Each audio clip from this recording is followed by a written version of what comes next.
মন অত্যন্ত চঞ্চল এবং তার গতিবেগ তীব্র। তাকে একটু একটু করে মেডিটেশনের মাধ্যমে আপনার কন্ট্রোলে নিয়ে আসতে হবে।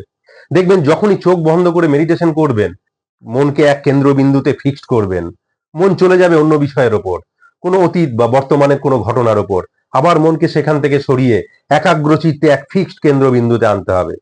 এইভাবে নিরন্তর অভ্যাসের মাধ্যমে 1 মিনিট থেকে আস্তে আস্তে 30 মিনিট ধরে ধ্যান বা মেডিটেশন করতে থাকুন।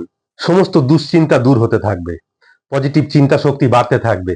এমনিতেই প্রতিটা ব্যক্তির মেডিটেশন বা যোগা এগুলো করা উচিত। যদি কেউ না করে থাকেন তাহলে আজ থেকেই শুরু করবেন। কখনো ভবিষ্যতের বিষয়ে অতিরিক্ত চিন্তা করবেন না। অতিরিক্ত চিন্তা করতে করতে ডিপ্রেশন চলে আসতে পারে। ভবিষ্যতের বিষয়ে অতিরিক্ত চিন্তার পরিবর্তে যে আমার কি হবে, কি করব, আগামী দিনে কি কাজ পাবো, এসব চিন্তা না করে কাজের পরিকল্পনা করুন, লক্ষ্য স্থির করুন আর অ্যাকশন নিন। ছোট ছোট স্টেপ পেলে এগিয়ে চলুন।